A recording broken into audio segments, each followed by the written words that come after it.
राधा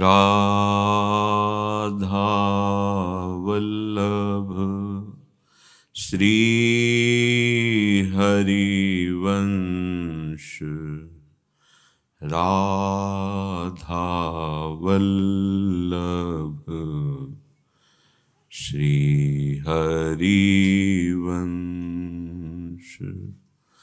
राधा वल्लभ श्री हरिवंश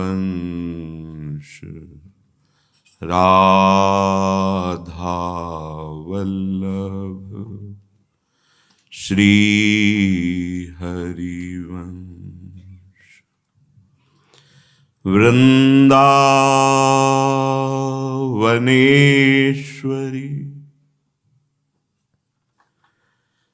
तवैव पदारविन्दं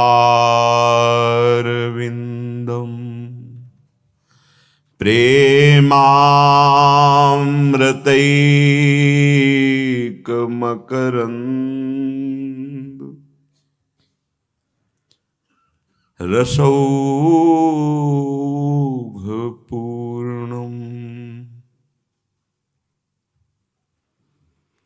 हृद्यर्पितं मधुपते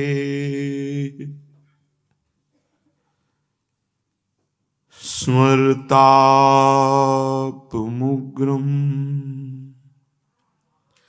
निर्वापयत् परमो शीतल माश्रयामि निर्वापयत्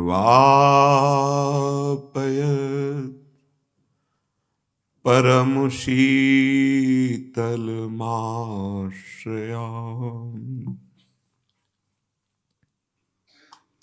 राधा प्यारी के चरणारविंद शीतल सुखदाई कोटि चंद मंद करत नख विदु जुन्हाई शाप ताप रोग शोक दारुण दुख हारी लाल इष्ट दुष्ट दवन कुंज भवन चारी श्याम हृदय भूषण जित दूषण हित संगी श्री वृंदावन धूरी धूसर रास रसिक रंगी शरणागत अभय बिरद पतित पावन बाने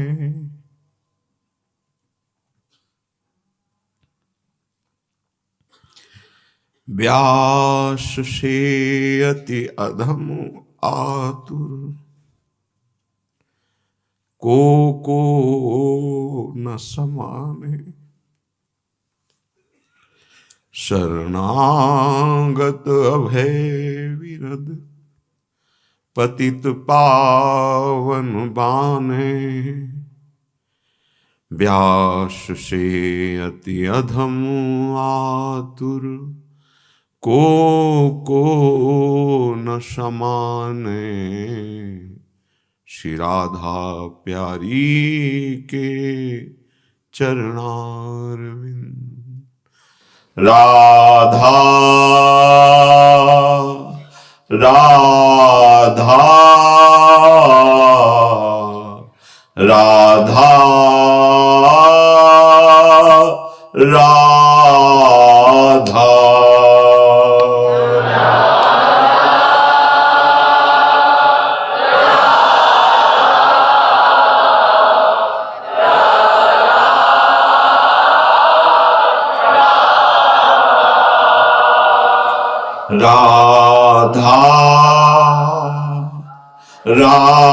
राधा राधा राधा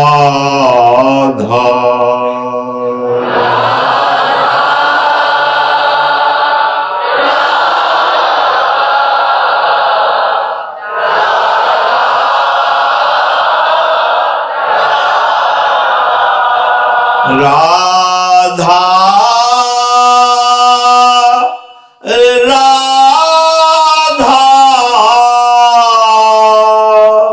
राधा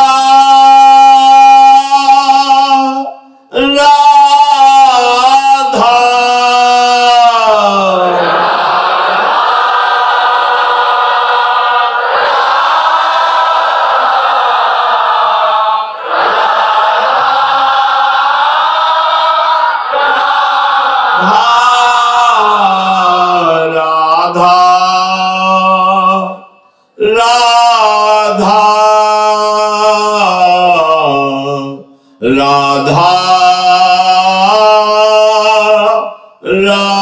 राधा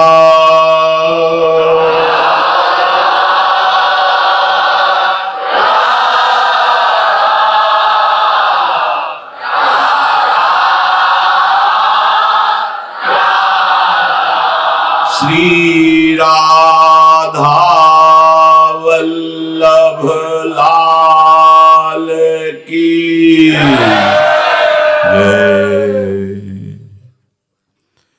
परम सच्चिदानंद घन प्रेमानंद स्वरूप नवनिभृत निकुंज महामहिम परम पावन श्री वृंदावन धाम के लाड़िले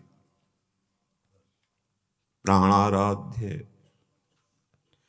श्री युगल चंद श्यामा श्यामजू समस्त हित परिकर निज परिकर। दुख की जड़ इच्छा है और महासुख की जड़ भी इच्छा ही है। जो शरीर और इंद्रियों को लेकर के विषय भोग की इच्छा है, व्यक्ति वस्तु स्थान से सुख लेने की इच्छा है, यही दुख है, दुख योनया। ये इच्छा ही दुख का मूल है। और सच्चिदानंद प्रभु से मिलने की इच्छा, यही सुख का मूल है।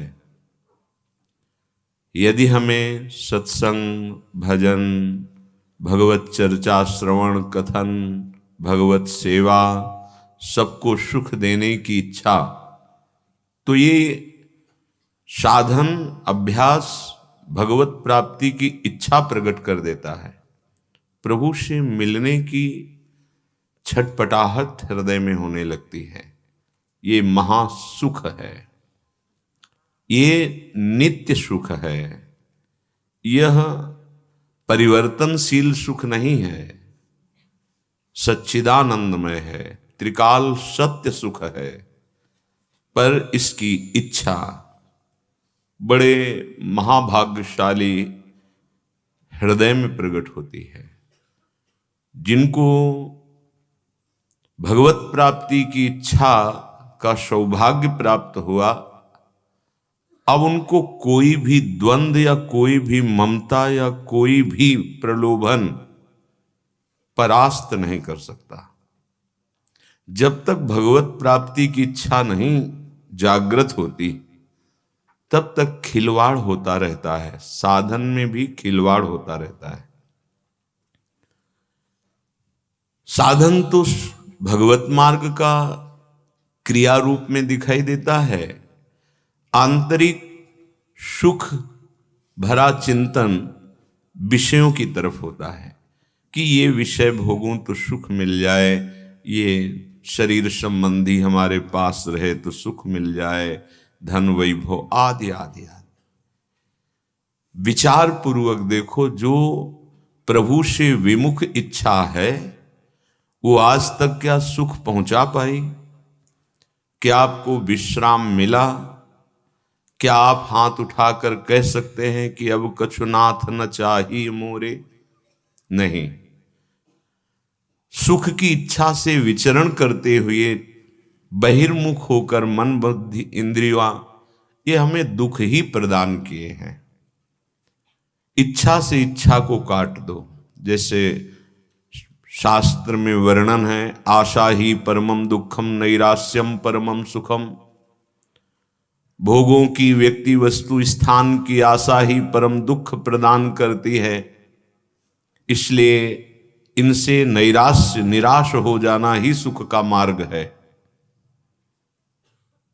आशा को आशा से काट दो। आशास्य दास्यम वृषभानुजायास तीरे समध्यास्य च भानुजाया कदानु वृंदावन कुंजवी थी सोहम नुराधे हृतिर्भवेयम। हे किशोरी जी, कभी ऐसा होगा कि हम वृंदावन की वीथियों में आपका गुणगान करते हुए, आपका नाम, आपका जय घोष करते हुए विहरण करें, और आप मुझे जैसे आए हुए अतिथि को भिक्षा दी जाती है, आदर दिया जाता है, तो आप कृपा करके मुझे अपने दास की, क्योंकि हमारी आशा यही है, आप अपना दासत्व प्रदान कर दें। आशा से आशा को काट दिया। श्री जी के चरणारविंद की प्राप्ति की आशा से संपूर्ण आब्रह्म स्तंभ पर्यंतम सर्वम मायामयम जगत, सब आशाओं को नष्ट कर दिया। भगवत प्राप्ति की इच्छा से समस्त इच्छाओं का नाश कर दिया। पर ये कोई महाभाग्यशाली जो सत्संग के द्वारा प्राप्त वचन हैं उनका मनन कर गए और राग रहित होता गया। इस मार्ग में कदम आगे बढ़ाए जाते हैं, पीछे नहीं। दुर्भाग्य है उनका जो भगवत आश्रय अंदर से नहीं ले पा रहे हैं। वही जगत के शरीर संबंधों का परिणाम देखना। ये विनाशी शरीर जब ये हटेंगे तब न गुरु कृपा तुम्हें दिखाई देगी, न इष्ट कृपा। केवल मोहाविष्ट होकर के संसार के राग में जलते रहोगे। लिख लो, ये संसार का राग द्वेष में परिवर्तन करके बस इन्हीं द्वंद्वों में तुम्हें पीस डालेगा। यदि कृपा हुई और भगवत मार्ग में कदम गुरुदेव ने स्थापित कर दिया तो पीछे हटाने की नहीं। लेकिन दुर्भाग्य है उनका जो शरीर संबंधों में आसक्त होकर भगवत मार्ग से कदम पीछे, न तुम्हारा शरीर रहेगा न तुम्हारे संबंधियों का रहेगा। जो दृढ़ भाव से इस मार्ग में तुम्हें चलने को मिला, दुर्भाग्य तुम्हारा मोहाविष्ट होकर के इसके पीछे कदम कर दिए। योद्धा वही है। ये महाप्रस्थान का मार्ग है। जैसे महाराज युधिष्ठिर महाप्रस्थान कर रहे हैं, गिरते चले गए पीछे से। नकुल, सहदेव, द्रौपदी, अर्जुन, भीम बताते जा रहे, फिर स्वयं गिर गए, पीछे मुड़ के नहीं देखा। ये वो मार्ग है सच्चिदानंद प्रभु की प्राप्ति का। ये बातों का मार्ग नहीं है। श्रीपाद प्रबोधानंद जी महाराज कह रहे हैं, वृंदावनम सकल भाग्यवतां वरिष्ठैः लभ्यं सुरभ्य नीलपावित सर्वसभ्य लोभ्यं परेश रमयोरपि सर्वभावा क्षोभ्यो प्रशांत हृदयेन सदा बसन्तु। भाग्यवताम वरिष्ठैः, बड़े भाग्यशाली हैं। परमात्मा में कदम रख करके हमारे जीवन का पोषण कैसे होगा? धिक्कार है उस परमार्थ के पथिक को जो ऐसा सोचे। आचार्य, गुरु और इष्ट पर भरोसा नहीं, आगे चल के देख लेना किस गड्ढे में गिरे मिलोगे। गुरु कृपा, आचार्य कृपा, इष्ट कृपा, ये तुम्हारे किसी गुण या साधन से नहीं उठाया तुमको, अहेतु की कृपा से उठाकर परमार्थ में खड़ा कर दिया। अनंत जन्मों की बिगड़ी बनने जा रहे हैं। लेकिन कुसंगी जो अपनी वृत्तियों का कुसंग और बाहरी बहिर्मुख पुरुषों का कुसंग करने वाला कभी परमार्थ पथ पे नहीं खड़ा हो सकता। गुरु कृपा अगर खड़ा भी कर दे तो वो फिसल कर फिर वहीं चला जाएगा। क्यों? क्योंकि वो अपनी वृत्तियों का कुसंग कर रहा है, अपने विचारों का कुसंग कर रहा है, बहिर्मुख पुरुषों का संग कर रहा है, बहिर सुखों को सुख मान रहा है, बहिर संबंधों को सत्य मान रहा है, जो एक क्षण में किसी भी मिनट में सब बिछुड़ने वाले हैं। जो सच्चिदानंद कभी नहीं बिछोड़ने वाला, उससे अपनापन नहीं कर पाए, धिक्कार है। श्रीपाद कह रहे हैं भाग्यवताम वरिष्ठैर, वो महाभाग्यशाली श्रेष्ठ भाग्यशाली है जिसने लक्ष्य कर लिया, अब इस जन्म में कदम पीछे नहीं, चाहे जितना कष्ट मिले या प्रलोभन, प्रभु को विस्मरण नहीं करना। प्रभु ने जो मुझे मार्ग दिया इसे नहीं छोड़ना, चाहे सब रूठ जाए या सब प्रसन्न हो जाए, मुझे इससे कोई भी फर्क नहीं पड़ता, मुझे अपने आराध्य देव की प्राप्ति करनी है। भाग्यवताम वरिष्ठाई, ये भाग्यशाली श्रेष्ठ भाग्यशाली पुरुष के अंतर्गत आता है। अरे आचार्य का भरोसा, गुरु का भरोसा, इष्ट का भरोसा, जिसने किसी बिना सहयोग के स्वयं एक पलक झपकते अनंत ब्रह्मांडों का सृजन कर दिया, वो हमारे आराध्य देव हैं। ऐसे आराध्य देव को जिन्होंने अपने प्रेम में अधीन कर लिया, वो आचार्य चरण हैं। आचार्य के अधीन होते हैं इष्ट, और ऐसे आचार्य कृपा पात्र मंत्र का अनुष्ठान करके वही हित स्वरूप हुए गुरुदेव हैं। जब आप उनकी शरण में हो गए तो ना लोक की चिंता ना परलोक की चिंता, पर शरणागति केवल नाम मात्र की भी नहीं होती, वही संसार, वही शरीर संबंध, वही मैं ऐसा करके जीऊंगा, मैं ऐसे रहूंगा, अब मैं मन के अनुसार चलूंगा, अब देखना तुम्हें माया रौंदेगी।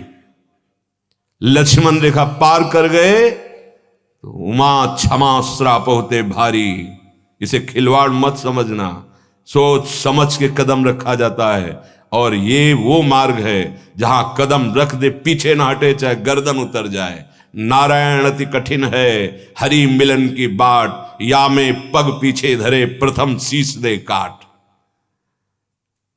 हर आज्ञा को रौंदना ये मन बुद्धि का स्वभाव उनके होता है जो दुर्भागी होते हैं। भाग्यवताम वरिष्ठई, वो बड़े भाग्यशाली हैं, वरिष्ठई श्रेष्ठ है, जो आज्ञा पर अपने जीवन को निछावर कर दिया तो 21 पीढ़ी तर गई, 14 आगे की 7 पीछे की। आज्ञा उल्लंघन कर दिया, मनमानी आचरण, तो पतन हो गया, भ्रष्ट हो गया, फिर कोई नहीं बचा सकता। हरि गुरु बड़े कृपालु हैं। हरि तुम्हारे हृदय में बैठे हैं, बस इशारा करते हैं गलत मत करो। आप नहीं मानते, खूब आराम से करो, जाओ परिणाम भोगो। ऐसे ही जिन्होंने गुरुदेव को मन वचन कर्म से अपना समर्पण कर दिया, उनके ऊपर शासन होता है, तुम सोच भी नहीं सकते गलत। और जो वही शरीर संबंधियों में आसक्त है, गुरुदेव सर्वांतर्यामी, वो जानते हैं कभी भी आप पर शासन नहीं करेंगे। ऐसा हाँ ठीक है, ऐसा हाँ ठीक है, आपने कहा था ये नहीं कर पाएंगे, हाँ ठीक है, देख लेना परिणाम। ये काम क्रोध लोभ मोह मद मत्सर, ये शरीर संबंधी नहीं, इन पर विजय प्राप्त करा सकते, रुपया नहीं करा सकता, नाना प्रकार का भोग तुम्हें शांति प्रदान नहीं कर सकता। इसमें एकमात्र मोक्ष मूलम गुरु कृपा। खिलवाड़ समझ लिया परमार्थ को। जब जैसा चाहा मन बुद्धि के अनुसार आचरण कर लिया, जब जैसा चाहा वैसा परिवर्तन अपने मन के अनुसार कर लिया।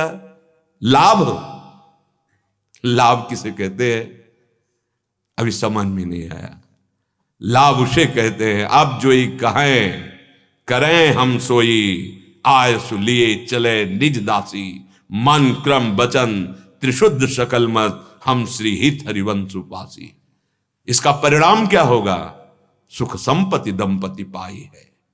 श्री प्यारी जू और प्यारे जू, जो प्यारो ढुम क्षमते ने अच्छी सुखादि नाम ते ध्यानगम, वो आपके हृदय में प्रकाशित हो जाएंगे कृपा से। कौन सा वैभव भजन करने वाले को दुर्लभ हो सकता है? कौन सा वैभव? अरे ब्रह्मादिक के भोग सब विषम लागताय, ब्रह्मादिक के चंद रुपए, सांसारिक नारकी भोग, ये मलमूत्र का भांड शरीर, इसमें सुख। कहां परमार्थ का ज्ञान है? कहां परमार्थ के पथिक हो? विश्वास करो, तुम भगवान के चिदानंद अंश, न तुम्हारा कोई न तुम किसी के। ये माया का जो नाटक नानात्व फैला हुआ है, इसी में तो भ्रमित हो रहे हो। शरीर में इतनी ममता की, गुरु वचनों का उल्लंघन, संबंध में इतनी ममता की, भगवान को भी छोड़ने के लिए तैयार। क्या है ये? यही दुरंत माया है। दैवी हृषा गुणमयी मम माया दुरतया, अहो भाग्य बंदनी वो है, भाग्यवताम वरिष्ठम, जो आज्ञा पर चल रहा है। श्रीपाद कह रहे हैं वृंदावनम शकलम भाग्यवताम वरिष्ठ ही है। क्यों? बोले लभ्यम सुरभ्यनिल पावित सर्वसभ्यम, जो निरपराध होकर वृंदावन धाम वास करता है, यहां की भजन वृत्ति वायु पैदा कर देती, यहां की अनिलम वायु। जो बड़े बड़े तीर्थों का अवगाहन करने से पाप नष्ट होना संभव हो जाता है, ऐसे महत् पाप होते हैं, सुदृढ़ पाप होते हैं, वृंदावन की हवा उसे नष्ट कर देगी। श्रीपाद कह रहे हैं क्यों? क्योंकि ये प्यारी जू का निज महल है। पर कब? जब हमारे हृदय में निरपराध भावना रहेगी, जरा सा भी किसी भी के प्रति हमारा अपराध न हो, तो आप देखोगे भजन यहां स्वतः चलने लगेगा। हिया फिरे स्वार्थ आपने, भजन गए फिरे बाह, भजन बाह पकड़ लेगा। तुम स्वार्थ को पकड़ने की कोशिश करोगे और भजन तुम्हें पकड़ लेगा। बाहर भजन पकड़ने की कोशिश करो तो स्वार्थ ही हाथ आता है, भजन नहीं पकड़े मिलता। धाम का प्रभाव, हिया फिरे स्वार्थ आपने, भजन गए फिरे बाह। क्यों? क्योंकि यहां की वायु में राधा नाम समाया हुआ है। यहां की वायु ऐसी चिदानंदमय है। बिहारी जी, राधा रमन, कितने महान महान भगवत स्वरूप और कितने महाभागवत, पावन यमुना रस रानी, रज रानी, सबको लेकर वायु प्रवाहित हो रही, तुम्हारे शरीर में, तुम्हारी श्वास में जा रही। तुम निष्पाप होते जा रहे हो, तुम उस महान पदवी की तरफ जा रहे हो जो बड़ी बड़ी साधनाओं से प्राप्त नहीं होती। विश्वास करो, ये महापुरुष अनुभूत अपनी बात को वर्णन कर रहे हैं, कोई बुद्धि से वर्णन नहीं कर रहे, ये हृदय से वर्णन कर रहे हैं। ऐसी ही महिमा धाम की है। श्रीपाद कह रहे हैं कि बड़े बड़े ईश्वर कोटि के जन इसीलिए यहां कुछ लता गुल्म औषधि बनना चाहते हैं कि इस वायु में ऐसी सामर्थ्य है कि प्रेम प्रदान कर देगी। वृंदावन की हवा ये आपको श्री जी का प्रेम प्रदान कर देगी। शर्त है, यहां जो चर्चा चल रही इसके आगे उन्होंने लिखा है कि यदि वृंदावन के प्रेमी संतों का थोड़ा भी मन आपके किसी आचरण से थोड़ा सा असंतुष्ट हो गया, या आप यहां जो नहीं करना चाहिए बाहर से आकर वो क्रियाएं कर दिए, तो फिर ये दिव्य प्रभाव आपके हृदय में नहीं पड़ेगा। नहीं तो वृंदावन में जो कबहू कछुक भजन नहीं होए, रज तो उड़ी लागे तने पीवे जमुना तो।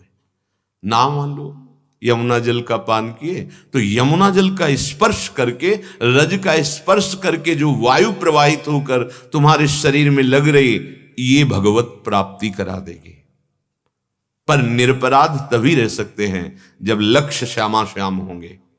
अगर श्यामा श्याम लक्ष्य नहीं है तो मन और बुद्धि और इंद्रियां ये सब पांच भौतिक भोगों की तरफ भागेंगी, शब्द स्पर्श रूप रस गंध, और जहां मलिन भोगों को भोगे तहां आपके अंदर मलिन दृष्टि, तो बड़े बड़े महापुरुषों में भी दोष दर्शन और निंदा आदि अपराध, फिर तो बात नहीं बनेगी। ये परम वैष्णव धाम अगर नाम जापक वैष्णव जन, रजोपसेवी जन इनके प्रति अपराध ना बने तो ये अपनी कृपा से आपको परम पद प्रदान कर देगा। बस सावधानी यही रखनी है, अपराध न बने। और ऐसी लीला है इस माया भगवती की कि और अपराध तो चाहे बने न बने, पर गुरु अपराध वैष्णव अपराध जरूर बनता है, क्योंकि वो प्रमाद स्थिति है अंदर, लक्ष्य नहीं है अंदर, भजन की मांग अंदर नहीं है, वही संसारिकता, वही संसारिकता। इसलिए हमारा मानो देह व्यर्थ ना चला जाए। क्या सत्संग सुना तुमने? यदि तुम्हारे अंदर वही ममता शरीर की है, वही भोगों की चाह, तो सत्संग क्या सुनते हो? अरे एक दिन का सत्संग सुन लो, भगवत प्राप्ति एक दिन का सत्संग करा सकता है। उसमें इतने शब्द हैं महापुरुषों के कि आपको माया रूपी दलदल से निकाल के सच्चिदानंद के सामने स्थित कर दे। पर ना मनन है, ना विचार है, ना लक्ष्य है। मनन है सामने भोगों का। तुम्हारे संबंधी का भी शरीर छूटेगा, तुम्हारा भी शरीर छूटेगा, भोग भी यहां छूट जाएंगे, हाथ क्या लगेगा? और अगर चलो सही ढंग से सच्चिदानंद मार्ग में, तो महाआनंद प्रदान करने वाला यह मार्ग है। अंतिम विश्राम भूमि है वृंदावन, ये तुम्हारा जन्म नहीं होने देगी। अगर भयानक यहां अपराध भी बन जाए तो एक जन्म केवल होगा, और उसमें उसका मार्जन होकर सीधे प्रियाजू को प्राप्त होगा। ये घाटे का सौदा नहीं है। जैसे कल चर्चा में श्री भगवान कह रहे थे कि कभी इसका उल्टा फल नहीं होता है, कभी इसका नाश नहीं हो सकता। नामे भक्ता प्रणश्यति, धाम का आश्रय, नाम का आश्रय, भगवान का आश्रय थोड़ा भी लिया तो नाश नहीं होगा। लेकिन अंदर से झांक कर देखिए, आप केवल बाहरी आश्रय भगवान का बोलते हैं, अंदर आश्रय जिन जिन से ममता हटाने के लिए कहा गया है उन्हीं में रखते हैं। जननी जनक बंधु सुत दारा, तन धन धाम श्रद्ध परिवारा। आपकी सारी ममता वही होती है, और संबंध में ममता विष है, और उस विष को खाकर तुम अमर पद कैसे प्राप्त कर सकते हो? भगवत भाव से निरपेक्षता अंदर रखते हुए निर्ममो पूरे विश्व की सेवा करो, भगवान प्रसन्न हो जाएंगे। नहीं, सिद्धांत ही नहीं समझना, बस केवल मन माने आचरण, तो परिणाम ये वही मन बुद्धि है जो अनंत जन्मों से मुझे सच्चिदानंद सुख से ऐसे दूर किए हुए सर्व में केवल ब्रह्म है, सर्वम खलमिदम ब्रह्म। अरे अज्ञानी, कभी तो इस क्रियाओं से, इस चिंतन से, इस चेष्टाओं से सुख को प्राप्त नहीं हो सकता। मान लीजिए, अगर मान लोगे तो जान जाओगे, जान जाओगे तो वही होगा जिसके जानने के लिए निकले थे, दूसरा नहीं होता। जानत तुम्हें तुम्हें हो जाए। श्री भगवान करुणा करके कह रहे हैं कि अब मैं तुम्हें उस सिद्धांत को बता रहा हूं, अगर थोड़ा सा अनुष्ठान हो जाए तो जन्म मरण के चक्र से तुम्हें बचा ले। सुख दुखे समय कृत्वा लाभा लाभो जया जय हो। बहुत बड़ी बात है। सम रहना तो आता ही नहीं है। हम चले हैं, चलो संसारी पुरुष की तो वार्ता ही नहीं परमार्थ में। जो परमार्थ के योद्धा हैं उनकी बात है। ये बहुत बड़ा युद्ध है, साधारण नहीं। सीधे हृदय पे वार होता है और किसी अंग पे नहीं। सीधे छाती जलती है इस मार्ग में। काम क्रोध लोभ मोह मद मत्सर ईर्ष्या, जो अभी तक हमें रौंदते रहे, उनको पता चला कि ये तो परमार्थ में चला, मेरा तो नाश कर देगा, मेरी तो सत्ता ही हटा देगा। अब वो अपना जो रूप विशाल दिखाते हैं वो गुरु कृपा से ही सहा जा सकता है, वो विवेक के द्वारा सहा जा सकता है, दूसरा कोई उपाय नहीं। और जो सह गया वो महापुरुषों की स्थिति को प्राप्त हो जाता है। क्षमता, हमारा अधिकार केवल कर्तव्य पर दृष्टि रखना है। सरल भाषा में समझ लीजिए, जो हमें कर्तव्य मिला है गृहस्थी या विरक्ति, उसमें जो सिद्धांत के अनुसार कर्तव्य का पालन करना केवल केवल मेरा लक्ष्य है, उसका फल मिलता है कि नहीं, वो पूर्ण होता है कि नहीं, मेरे अंदर कुछ फर्क पड़ा कि नहीं, मुझे इससे कोई मतलब नहीं। कर्तव्य से विमुख चेष्टा नहीं करूंगा, कर्तव्य में स्थित रहूंगा, चाहे जय हो या पराजय, लाभ हो या हानि, सुख हो या दुख, मैं इन द्वंद्वों से विचलित होकर अपने कर्तव्य को नहीं त्यागूंगा। जन्म मरण से मुक्त हो जाओगे, जो बहुत कठिन कहा गया है संसार से मुक्त होना। जैसे अपने लोग भजन मार्ग में जब चले तो भजन मार्ग में प्रधान साधन है और साध्य है नाम जप। कहीं भी किसी भी मार्ग का हो, जो नाम जप से शून्य है, ये हम बहुत विचरण किए हुए और बहुत संतों से उनकी चरण रज लिए हुए, उनकी बात सुने हुए, उनका दर्शन किए हुए, जिनके जीवन में नाम निरंतर नहीं है, बहुत खाली जीवन है, बहुत खाली जीवन है। और जिन्होंने नाम पकड़ लिया है, चाहे जो भी भगवान का नाम हो, उनकी ऊंचाई बढ़ती चली गई। बहुत जोर की बात है, जिसका निरंतर नाम चल रहा है, कोई भी भूमिका चाहे ज्ञान की हो या भक्ति की हो, वो अछूती नहीं रह जाएगी, सब यहीं जागृत हो जाएगी, विश्वास करो। अब जब हम भजन में बैठते तो एक भीतर बात बैठ जाती है, अरे तू गंदी बातें आ रही, मन तो लग नहीं रहा है, तो भजन का फल मिलेगा कि नहीं मिलेगा? बिल्कुल नहीं, बिल्कुल नहीं। श्री भगवान जो कह रहे हैं उस पर ध्यान दीजिए।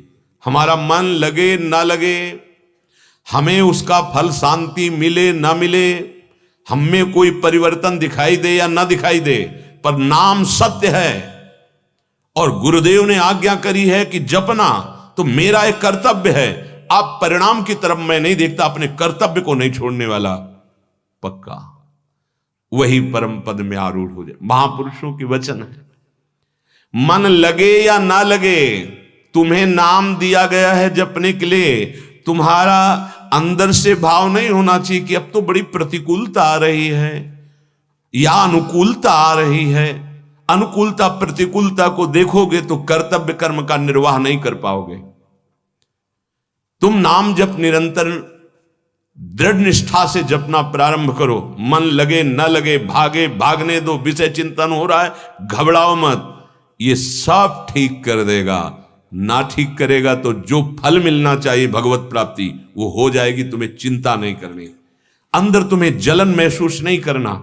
यहां पर करें, श्री भगवान गीता में सबसे श्रेष्ठ चीज बता रहे कि उपासक को सम रहना आना चाहिए, विचलित नहीं होना, उकताना नहीं, घबराना नहीं। आज नहीं लग रहा मन, कल ये पंगु हो जाएगा, देख लेना। पंगु माने एक कदम नहीं चल पाएगा, अचंचल स्थिति इसकी हो जाएगी नाम में, देख लेना। हमें घबराना नहीं है। दूसरे सब लक्षण आ रहे हैं और सम नहीं हुए। सेवक जी महाराज प्रेम रस प्राप्ति के पहले वर्णन कर रहे हैं। शत्रु मित्र सम जानी, मान मान अपमान सम, दुख सुख लाभ नहानी, यह जो कृपा हरिवंश की, ये समता। शत्रु मित्र में सम, मान अपमान में सम, निंदा स्तुति में सम, लाभ हानि में सम, सुख दुख में सम। फिर क्या होगा? फिर महाप्रेमी के संग से प्रेम का रंग चढ़ेगा। फिर क्या होगा? निर्खत नित्य विहार, पुलकित तन रोमावली, नित्य विहार में प्रवेश हो गया। पहले सम, फिर रसिकों का रंग, फिर नित्य विहार का दर्शन। सम होना बहुत आवश्यक है। आप अपने मन की किसी भी तरह की जलन को किसी से मत कहिएगा, प्रार्थना मान लीजिएगा, नहीं उसकी सत्ता दृढ़ होती है। आप अपनी कमियों का केवल साक्षी भाव से देखते रहिएगा, ना उससे डरिएगा, ना घबराइएगा और ना आप लुभायमान होइएगा। वो आपको फेंकेगा मन से, जो उसमें जमा है। आप जप करते जा रहे हैं, जप बढ़ाते चले जा रहे हैं, एक दिन देखना मन खाली हो जाएगा, निर्मल हो जाएगा, अचंचल हो जाएगा, शांत हो जाएगा। कौन सी सिद्धि बकाया रह जाएगी जब मन की स्थिति हो जाएगी। आपको घबराना नहीं है, आपको शांत संतुष्ट है इनके नुबा, हर स्थिति में संतोष धारण करो। हृदय जल रहा, चुप रहो, पापों का नाश हो रहा है, शांत। कोई बात करे तो आपको गुस्सा होकर बात नहीं करनी, ये नहीं दिखाना कि मैं बहुत जल रहा हूं, जी राधे राधे, आपको बिल्कुल नहीं अंदर की बात किसी को। रहीमन मन की मन व्यथा रखिए मन में गोए, ये हम अपने मन से नहीं कह रहे, ये महापुरुषों के वचन है। व्यथा माने पीड़ा, जलन, उसको चुप सह जाओ। तुम्हारा हृदय रूपी मटकी जो है वो परिपक्व हो रही प्रेम रस रखने के लिए। कच्ची मटकी में एक चुल्लू पानी डालो तो फैल जाएगी, वो पकती तभी है जब आवे पे रखी जाती है। अब तुम्हारे मन को नाम ऐसे जलाएगा कि वो स्वर्ण की तरह निखार निर्मल हो जाएगा। सह जाओ, तुम्हें जलन नहीं हो रही, ये उस मन को हो रही जो बावरा निरंतर पाप करवाता रहा है। धैर्य पूर्वक रहो, तुम दृष्टा बनो, साक्षी बनो, ना कि भोक्ता बनो मन के जलन की। सत्संग है ये, विवेक से देखो। मन तुम्हारा वही जिसमें तुम्हें तन्मय कराकर अनंत युग बीत गए भगवान से विमुख किए। आज अवसर मिला, जलने दो इसको। बड़ी बड़ी जलन हो रही, तुम क्यों स्वीकार कर रहे हो? जलने दो उसको। ये परिपक्व हो रहा है, निष्पाप हो रहा है, निर्मल हो रहा है। मानो मेरी बात, नहीं मानोगे तो ऐसी जगह ले जाएगा जहां जलन ही जलन है। ये तो थोड़ी चंद मिनट की जलन है। जहां जलन शांत हुई तो परम शीतल आश्रयामी, परम शीतलता का आश्रय जो आपने लिया है वो जन्म जन्म के लिए शीतल हो जाएगा। हम माने कर्म के अनुसार कोई योनि मिले। यत्र यत्र मम जन्म कर्म भी नारके परमे पदे थवा राधिका रति निकुंज मंडली, यहां श्री जी विराजमान रहेंगी। क्या फर्क पड़ता है, नरक में रखो, स्वर्ग में रखो, परम पद में रखो। क्षमता, सम रहो, शांत रहो। आपका कर्तव्य जो दिया गया है, आप उस कर्तव्य पर दृष्टि रखो, परिणाम में नहीं। हम लोग कर्तव्य से विमुख क्यों हो जाते हैं? जैसे हम बहुत सुंदर फूल बंगला बना रहे हैं श्री जी का, इतनी आशा तो रखते हैं कि ये तो हमारे कान में शब्द, क्या आप लोग रात भर जग कर फूल बंगला बनाते हैं? भाई बहुत मेहनत करते हैं, धन्यवाद। ये नहीं हो सकता। कमी देखी जाएगी, प्रशंसा नहीं की जाएगी, और ऐसी छोटी सी भी कमी बड़ी करके आपके सामने रखी जाएगी जिससे आपकी सेवा सुरक्षित अविनाशी प्रियाजू के चरणार बिंद रूपी बैंक में जमा हो जाए। तुम्हें अहंकार ना आ जाए, तुम्हारा धैर्य पुष्ट हो और तुम निराभिमानी होकर श्री जी के चरणों में जाओ। ये परमार्थ है, ये स्वार्थ नहीं है कि किसी ने थोड़ी सेवा की और उसको चार शब्द प्रशंसा के कह के निपटा दिया। नहीं, कभी नहीं। गुरुजन बिल्कुल शासन रखते हैं उस अहम पर जो कभी तुम्हें अब दुर्गति के मार्ग में न ले जाए। प्यार उनका लौकिक नहीं होता, अलौकिक होता है। उनकी हर चेष्टा हमारे परम मंगल के लिए होती है। हमें सम रहना होगा। क्षमता बहुत बड़ी उपलब्धि है साधना में। क्षमता दो तरह की होती है, एक अंतःकरण की क्षमता और एक अपने स्वरूप की क्षमता। स्वरूप की क्षमता जब जागृत होती है तो सब जगह एक ही भगवान नजर आता है। इस स्वरूप की क्षमता, क्योंकि एक है तो मत्तः परतरम नान्यत किंचिदस्ति धनंजय, मेरा प्रभु सब रूपों पक्का सर्वान वस्तुतया निरीक्ष परम स्वाराध्य बुद्धिर्मम, मेरे आराध्य देव सब रूपों। इस स्वरूप की क्षमता और अंतःकरण की जो क्षमता है, ये पहचान है कि तुम स्वरूप के सम को प्राप्त हुए हो कि नहीं। अगर वो ब्रह्मबोध है, भगवत प्राप्त है, तो उसके अंतःकरण में समता होगी। अंतःकरण की क्षमता नहीं है तो वो केवल कह रहा है, वो है नहीं। न भगवत प्राप्ति हुई है, न उसको स्वरूप बोध हुआ है। स्वरूप क्षमता का परिचय अंतःकरण की क्षमता कराती है।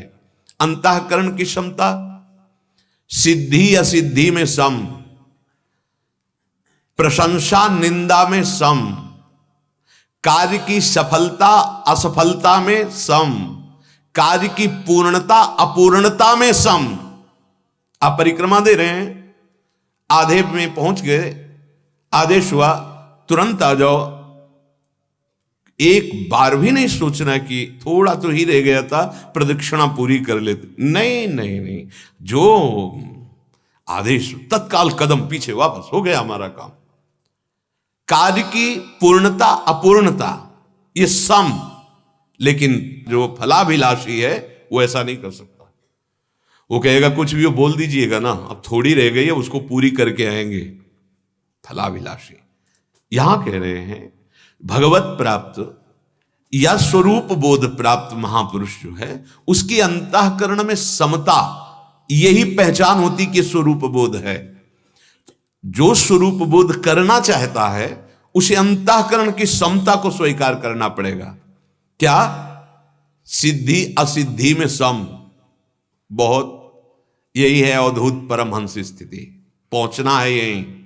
प्रशंसा निंदा में सम, कार्य की सफलता असफलता में सम, कार्य की पूर्णता अपूर्णता में सम। चाहे अरबों रुपया आ जाए या सब कुछ नष्ट हो जाए, अंतःकरण में कोई फर्क नहीं। सुख दुख में सम, हर्ष शोक में सम। कभी किसी भी स्थिति में अंतःकरण में कोई भी विचलता चंचलता नहीं ला पाया, द्वंद्व वो प्राप्त हो गया। इसे कहते हैं भगवत प्राप्त। जिस समय भगवत प्राप्त हो, तो किससे कह रहे हो मैं भगवत प्राप्त हूं? किससे? हाँ, जड़ चैतन्य कछु नहीं दीखत, जित दीखत तित श्याम खड़े। अरे ठीक से चलो, मानव देह है, भगवत प्राप्ति के लिए ही है। बहुत ध्यान देने योग्य विषय चल रहा है। जब आप अपना शरीर, अपनी मन बुद्धि और अपना धन मान करके, तब शरीर के द्वारा, दान धनादि वस्तुओं के द्वारा, तीर्थ शरीर के द्वारा, व्रत आदि शरीर के द्वारा, तो ये पुण्य बनेगा, भगवत प्राप्ति का हेतु नहीं बनेगा। अगर आपकी चाह है कि मेरी कीर्ति हो, प्रशंसा हो जाएगी, भगवत प्राप्ति की नहीं आएगी। और ये पुण्य थोड़ा सुख दे के लौकिक नष्ट हो जाएगा। और यही यदि भगवत प्रसन्नता के लिए ये मान करके कि प्रभु मुझे तीर्थ अवगाहन करवा रहे हैं, प्रभु मुझे धाम बुलाए, प्रभु मेरे द्वारा ये साधन करवा रहे हैं, प्रभु मेरे द्वारा ये दान नहीं सेवा करवा रहे हैं, और ये सब प्रभु की दी हुई वस्तु के द्वारा प्रभु में सामने जो आया है उसकी से, इससे भगवत प्राप्ति हो जाती है। वही पुण्य दे के नष्ट हो जाएगा, और वही भगवान को समर्पित कर दिया तो वही भगवत प्राप्ति का हेतु हो जाएगा। अपनी वस्तु मानकर हम जब दूसरों को देते हैं तो पुण्य बन जाता है। जब भगवत वस्तु मानकर सामने भगवत स्वरूप मानकर देते तो भगवत प्राप्ति हो जाती है। कितना सरल है भगवत प्राप्ति। जो हम तप कर रहे हैं, जो हम साधन कर रहे हैं, जो हम व्रत कर रहे हैं, ये हम कर ही नहीं सकते। मेरे प्रभु करा रहे हैं, मेरे गुरुदेव करा रहे हैं, मेरे आचार्य करा रहे हैं। ये भगवत प्राप्ति का मार्ग है।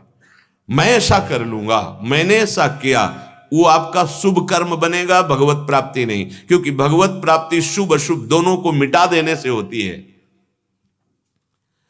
इसलिए समता से निर्विकारता की स्थिति प्राप्त होती है। तो क्यों, जब हमारा साधन चल रहा है उससे हमें कोई फर्क नहीं नजर आ रहा है तो हमें परेशानी नहीं होगी? नहीं। क्यों नहीं होगी? क्योंकि हमने साधन का भरोसा थोड़ी रखा है। भरोसा तो स्वामी ने जो कर रखा है। काहू के बल भजन को, काहू के आचार व्यास भरोसे कुंवर के, उनके स्वभाव, उनकी महिमा, उनके प्रताप का हमने आश्रय लिया है। हमारा परम कल्याण उनके प्रताप से हो जाएगा, स्थिति हो या ना हो, कार्य पूरा हुआ या नहीं हुआ, लाभ हुआ या नहीं हुआ, मुझे इससे कोई मतलब नहीं। ये तो स्वामिनी की इच्छा की बात है। वो यहां क्या देती है देख लेंगे।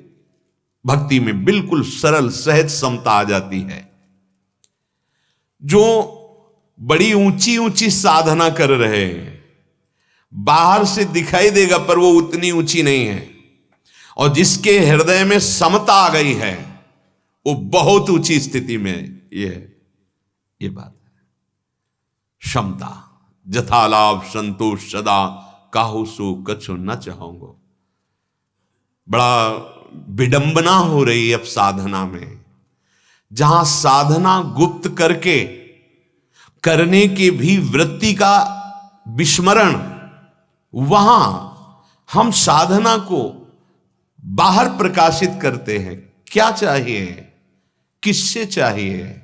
साधक सावधान, वो सर्वज्ञ है जिसके लिए आप साधन गुरु कृपा से कर रहे हो। छपाने की जरूरत नहीं, छिपाने की जरूरत। सच्ची मानिए, आज हम छपाने में बिक रहे हैं। छिपने के लिए आवश्यकता है, जब तक सच्चिदानंद भगवान का साक्षात्कार ना हो जाए, फिर तो जैसे पुष्प में पराग आ जाता है तो भौरे मरड़ाने लगते हैं, उनको बुलावा नहीं भेजना पड़ता। ऐसे ही भगवत अनुरागी जिज्ञासु, भगवत मार्ग के पिपासु जन अपने आप एकत्रित होने लगते हैं। बिस्तरे सब जग विमल कीरति साधु संगति नाटरे, बास वृंदा विपिन पावे, श्री राधिका जो कृपा करे। आपको चाहिए कि आपका साधन आंतरिक गुप्त भाव से हो। कोई अगर आपको अच्छा साधक कहता है तो आप उसकी बात ना सुने। कोई आपको कहता है पाखंडी, आप उसकी बात ना सुने। अपने हृदय के धन को छुपाने की कोशिश करें। माना कि आप बहुत ऊंची साधना करते हैं, माना कि आपका मन बहुत एकाग्र है, तो आपको लौकिक सिद्धियां प्राप्त हो सकती हैं, लेकिन भगवत प्राप्ति नहीं। संसार बंधन से सुखपूर्वक वही मुक्त होता है जो सम हो गया, क्योंकि भगवान का स्वरूप सम है। इसीलिए सकामी पुरुष जान ही नहीं पाते कि भगवान की प्राप्ति का मार्ग क्या है। उपासक थोड़ा सा भी यदि इस सत समता का अनुष्ठान कर ले तो बड़ी बड़ी साधनाओं से जो लाभ नहीं मिलता, बहुत जल्दी लाभ मिल जाएगा। सम हो जाना, हर समय अपनी प्रसन्नता को सुरक्षित रखना, भगवत स्मरण करते हुए कैसी भी परिस्थिति हो हमको उसमें विचलित नहीं होना। ये युक्ति आ जाएगी जब आप खूब नाम जप करोगे, सत्संग सुनोगे। श्री भगवान कह रहे हैं, बहुत ध्यान देने योग्य विषय है, जहां हम फिसलते हैं उसी का भगवान सावधानी पूर्वक संकेत कर रहे हैं। व्यवसायात्मिका बुद्धि रेके कुरु नंदन, बहुशाखा हृणन्ताश्च बुद्धयो व्यवसायिनां। हे कुरुनंदन, ये बुद्धि में जो सम है, समता, इसमें बड़ा दृढ़ निश्चय होता है। परमार्थ का ककहरा नहीं पता, और जो परमार्थ की कृपा करके वचन मिलते हैं सत्संग में, शास्त्रों के गुरुजनों से, उनको पकड़ते नहीं। कैसे परमार्थ पे चलोगे, कैसे चलोगे? कितना रुपया तुम्हारे पास हो कि तुम सुखी हो जाओगे? जितना तुम सोचोगे उससे कई गुना यहां भारत में है। ऐसे ऐसे क्या वो सुखी है? जितना भारत में, कई विदेशों में भी बहुत धन है, और जितना त्रिभुवन में धन है, सबका सबसे बड़े धनाध्यक्ष भगवान कुबेर जी हैं। अगर उनके हृदय में शांति है तो भगवान के भजन से है, रिद्धियों सिद्धियों से, नवनिधियों से नहीं है। भगवान के महान भक्त हैं, जितने भी लोकपाल हैं, जैसे श्री धर्मराज जी, ये द्वादश वैष्णव में आते हैं। बिना भगवान के कोई भी धन संपत्ति, भोग वैभव आपको सुख पहुंचा नहीं सकता। ये निश्चित बुद्धि उसी के हृदय में प्रकट होती है जिसने भगवान को अपना माना। बिल्कुल नहीं दिखाई देता। जहां कसौटी पे कसो तो बाहर खड़ा नजर आता है, बाहर एकदम दूर। क्या है जीवन तुम्हारा? क्या है, क्या है जीवन? अरे प्यारे, कोई नहीं है तुम्हारा, एक दिन पछताओगे। सिर्फ श्री भगवान तुम्हारे हैं। तुम भी अभी उन्हीं का आदर करते हो, पर अनजाने में। तुम जिन शरीरों को प्यार करते हो, नहीं करते किसी शरीर से प्यार। बार बार समझ लो, अंदर में बैठे हुए श्री भगवान हैं तो उस शरीर से तुम प्यार करते हो। भगवान अंतर्धान हो गए तो तुम उसी शरीर को फूंक देते हो, गाड़ देते हो, फेंक देते हो, जला देते हो। तो जिससे प्यार कर रहे हो यार, उसको जानो, उसको पहचान लो, तो जीवन मुक्त हो जाओगे। नहीं समझ में आ रहा, इस ढांचे में इतना आसक्त है कि सच्चिदानंद को भूला हुआ बस बहता चला जा रहा है काल के प्रवाह में। एक बुद्धि निश्चय वाली, इस मार्ग में एक बुद्धि। अब जीवन दे दिया प्रभु को तो दे दिया, चाहे जो कष्ट मिले, कदम पीछे नहीं। जब अनुमति मिल गई परमार्थ में कदम रख दिया तो अब वही कह दे वापस आ जाओ, नहीं अब जो भगवान का जो विधान होगा वही होगा, अब हम तो चल पड़े प्रभु की तरफ, पीछे नहीं मुड़ेंगे। ये मार्ग है पथिक का। पहला कदम अगर लड़खड़ा गया होता तो वही संसार में होता। अरे अचिंत शक्ति संपन्न भगवान के लिए तुमने कदम बढ़ाया है, कहां किसी का मंगल हो सकता है? नहीं, सर्व मंगलकारी मंगल भवन भगवान के चरणों में समर्पित हो गए तो प्रणत कुटुंब पाल रघुराई। पर निश्चय नहीं है, निश्चय नहीं है। एक निश्चयात्मिका बुद्धि नहीं होती। किनकी? जिनकी भोगों में रति होती, बहुत शाखाओं वाली बुद्धि होती है। मैं ये कर लूंगा, मैं ऐसे कमा लूंगा, मैं ऐसे भोग लूंगा, मैं ऐसा सुख। कभी इन वृत्तियों से कोई आज तक सुखी नहीं हुआ प्यारे। केवल कलह, अशांति, चिंता, शोक, भय। भगवान कहते हैं कि जिसका लक्ष्य नहीं बना है वो परमार्थ में नहीं चल सकता। बिल्कुल पक्की बात है। यदि लक्ष्य नहीं तो पूरा जीवन भेष धारण किए व्यतीत हो जाता है और अंदर वस्तु का चिन्ह भी नहीं होता, अर्थात परमार्थ का ककहरा भी नहीं आता है। बड़े भाग्यशाली हैं जो सत्संग के द्वारा परमार्थ को समझकर एक कदम भी बढ़ा दिया तो बहुत बड़ी बात बन गई। एक कदम नहीं चल पाते। बड़े कृपा पा, इसीलिए तो कहा है भाग्यम वरिष्ठम, बड़े श्रेष्ठशाली है। अतिशय कृपा राम की हुई, पांव दे हमारा परमार्थ। बड़ा, अगर गुरुजनों का संग नहीं मिला, महापुरुषों का संग नहीं मिला तो पता ही नहीं चलेगा परमार्थ किसे कहते हैं। श्री भगवान कह रहे हैं परमात्म स्वरूप की प्राप्ति समता से होती है। हृदय सम हो गया, दुख सुख में, मान अपमान में, लाभ हानि में, अपने कर्तव्य को प्राणपण से पालन कर रहे हैं, उसके विमुख कोई आचरण नहीं। अभी परमानंद छा जाएगा हृदय में। जो परमानंद का स्वरूप है वो अपने आप प्रकाशित होता है, अपने आप। अंतःकरण में यदि समता नहीं आई तो संसार का राग नष्ट नहीं होता। अगर राग नहीं हटा पाए तो परमात्म तत्व को प्राप्त करने का निश्चय ही नहीं बन पाएगा।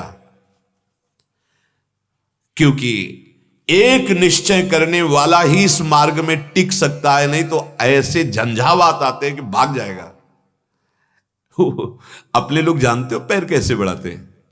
ऐसे पीछे पैर रखा हुआ है और ऐसे कि अगर आंच लगी तो तुरंत पीछे आ गए। कितने ऐसे पीछे, ऐसे पैर नहीं रखा जाता। इस मार्ग में पहले पैर जमा के पीछे वाला उठा दिया जाता है कि चांस ही नहीं है पीछे रखने का। अब वो पीछे वाला आगे ही बढ़ेगा, नहीं तो भले खड़े रहें, पीछे पैर नहीं रखेंगे। बड़ो ही कठिन है भजन ढिग ढरिवो। आ गए हो, सामने तुमको अंगारा दिखाई देगा, पैर रखोगे तो चंदन से भी शीतल होगा। जीवन के अनुभव की बात कहते हैं, ये ऐसे नहीं कह रहे हैं। ऐसा लगा कि अब जो पैर पड़ने वाला है वो सूल पे पड़ेगा, और जे भी रखा कि अब सूल ही सही तो वो फूल बन गया। जे ही देखा ये तो अंगारा है तो चंदन की तरह शीतल हो गया। ये भगवत मार्ग है। ऐसा माया दिखाएगी कि घबराहट पैदा हो जाएगी। अभी कह दिया जाए अभी शरीर छोड़ो, चलो हमारे साथ निकुंज चलो, घबराहट पैदा नहीं। तो बैठे काहे के लिए? बोले निकुंज चलने के लिए। तो चलो ना निकुंज। अभी तो नहीं, अभी तो नहीं, अभी घबराहट पैदा हो जाएगी पक्का। भगवत प्राप्ति मन अभी देख लो। अभी जिनको यह है कि चलो सत्संग सुनते पुण्य होगा, थोड़ा दान पुण्य कर, मन राजी। और जिनको यह है कि अब तो आंख लड़ानी है नंदन से, होश में, मन ऐसा घबराहट पैदा कर देगा कि दोबारा सत्संग में नहीं बैठोगे आके। बहुत विचित्र है ये। और अहोभाग्य उनका है जो मन को मार करके इस मार्ग में चल दिए। हाँ, जहां चरण रख देते हैं सतरति सतरति सा लोकांतारयति है। ये फिसिड्डियों का मार्ग नहीं, ये सूरवीरों का मार्ग। ऐसा ना समझो। आप में वो सारी सूरवीरता भरी है जो एक महापुरुष में होती है। मान लो आप सब बस चाबी लगा दो, तिजोरी खोल लो, माला माल हो जाओगे। वो तो बचपन से लगे इसलिए वैसे। इस मार्ग में समय का नहीं देखा जाता। खास बात समझना कि वो इतने समय से लगे तो उनको मिल ही हो गया होगा, ऐसी बात नहीं है। और ये तो काल का है, अभी एक क्षण में बात बन जाएगी। बस समझ लो, वो समझ लिया और चाबी खोली तो माल अंदर ही भरा हुआ है। अब चाबी है गुरु जी के पास, इसीलिए मोक्ष मूलम गुरु कृपा। वो युक्ति जो दे रहे हैं उसको पकड़ लो। मम्मी के आसक्त, पापा के आसक्त, रुपया के आसक्त, नाना प्रकार के भोगों के आसक्त तो पूरा विश्व है। गुरु आसक्त अंगुलियों में गिन सकते हो, कोई बिरला। इसीलिए कहा गया को एक पाव भगत जिमि मोरी, जो कहो हरिवंश रस बिरलो समझनहार। कितने 1000 2000 पाइए नहीं, एक दो ही जो पाइए, खोजी सब संसार। गृहस्थ मार्ग में भगवत भाव से माता पिता परिवार को भगवत भाव से सेवा करो और नाम जप करो, अच्छे आचरण को निकल जाओगे। विरक्त मार्ग में एक कदम आगे बढ़ गए तो पीछे मुड़ के नहीं देखना। नहीं, तात मात सुत दार देह में मति अरुझे मति मंदा। ये माया उसकी बुद्धि में बैठ करके तुम्हें प्रलोभन देगी, तुम्हारे सामने रोएगी। नहीं, अब आंसुओं में नहीं, अब मैं आंसू बहाऊंगा प्रभु के लिए और तुम्हें भी परम पद पहुंचाऊंगा और स्वयं परम पद में आरूढ़ होऊंगा। अब ये मार्ग है। ध्रुव जी जब बिल्कुल भगवत प्राप्ति के नजदीक थे तो आवाज आई, बेटा रक्षा करो रक्षा करो। तो हल्की सी आंख खोली, देखा यक्ष मेरी माता को घसीट के लिए जा रहे हैं। तो उनका ऐसा कैसे हो सकता है? महाराज उत्तानपाद समर्थ हैं, उनके रहते हुए मेरी मां की ऐसी दुर्दशा कैसे हो सकती है? नहीं नहीं, ये भगवान की माया का कोई खेल होगा। आंख मूंदा, फिर अपने मंत्र जाप, कहीं कुछ नहीं। सामने से माया ऐसी बुद्धि बदल देगी आपके रिश्ते नातेदारों स्वजनों की।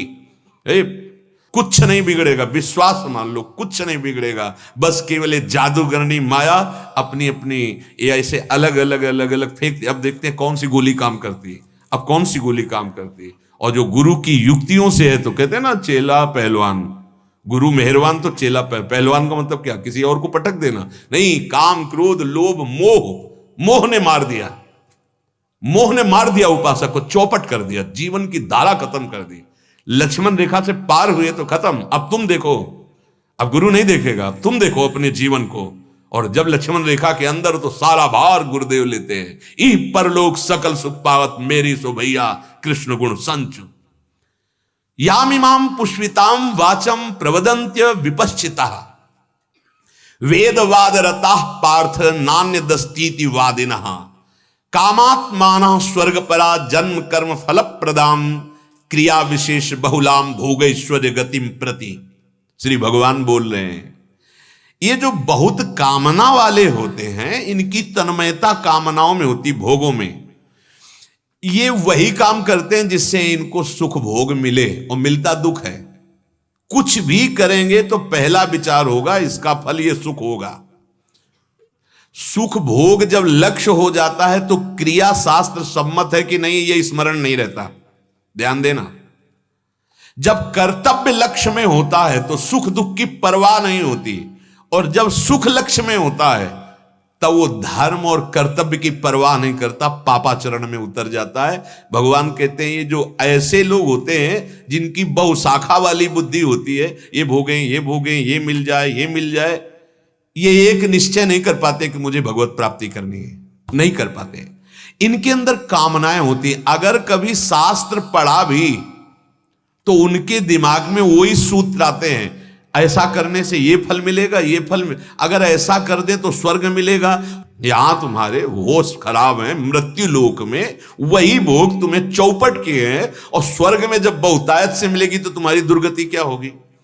वहां जानते हो शास्त्र में वर्णन है, तुम्हें एक विमान मिला पुण्य के अनुसार, और अप्सरा ये सब जो मानो बना बनाया महल उड़ने वाला, हर सुविधा आपको, और बगल से तुम्हारे महल से कई गुना अच्छा और तुम्हारी अप्सरा जो पास सेवा में उससे कई गुना सुंदरियां उसके, अब वो उसको देख के जल रहा है उस सुख से। कहां सुख है? अच्छा, कितने दिन एक माला पहनाई जाती है, वो माला जिस समय तुम्हारे पुण्य खत्म होने को होंगे, स्वर्ग से भ्रष्ट होना होगा, वो कुम्हलाने लगती है। अब उसकी जो दशा होती है, कोई वहां को कोई बिका हुआ थोड़ी तुम्हें कि जो तुम्हें अप्सरा प्यार कर रही थी, सेवक प्यार कर रहे थे, वो कहेंगे मेरे स्वामी। जहां पुण्य खत्म हुआ, विमान से धक्का मार के सर के बल वापस चल मृत्युलोक में जा। एक आए को धोखे में। एक जगह ऐसी है जहां शरण ले लिया तो फिर गले से लगाया, वो हमारे प्रियालाल है। हाँ, धीरे धीरे विषय पंख से हटाकर निर्विषय। पर यही तो हम कह रहे हैं, ऑपरेशन का नंबर नहीं आता, पहले ही थिएटर से भाग पड़ते। ये मार्ग ऐसा है जहां उनको ये हुआ कि मैं विरक्त, अब मन और बुद्धि अंदर से घबराहट पैदा कर दिए।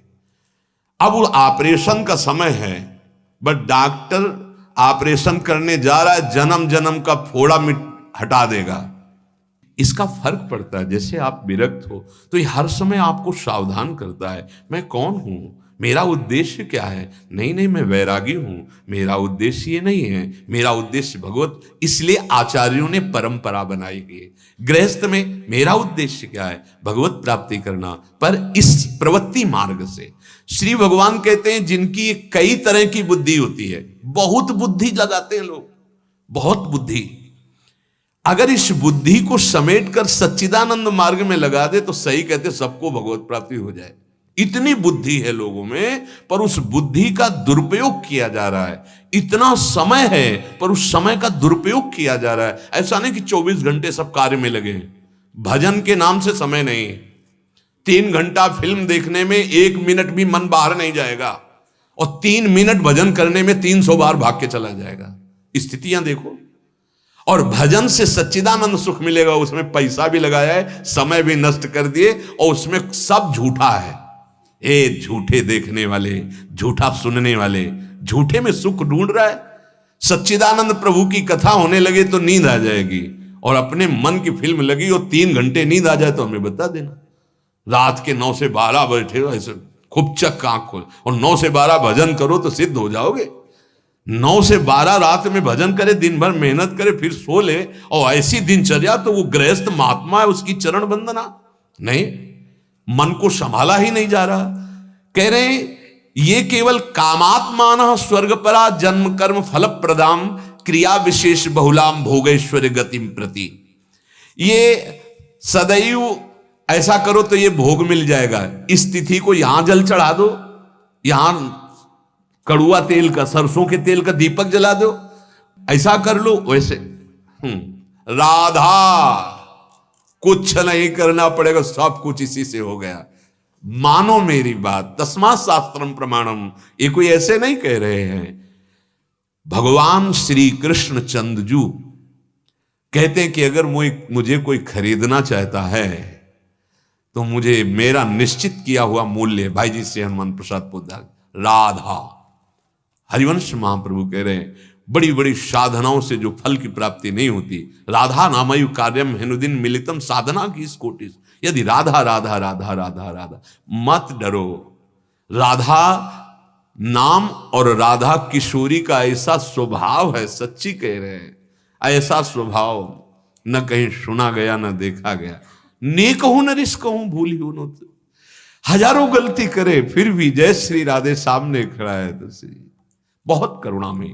तो बोले राधा राधा करे और पाप करे, तो तुम जब के राधा राधा देखो, फिर पाप करके दिखाना, हमें दिखाना, क्योंकि पाप करने वाली प्रवृत्ति का ही नाश कर देती है राधा नाम।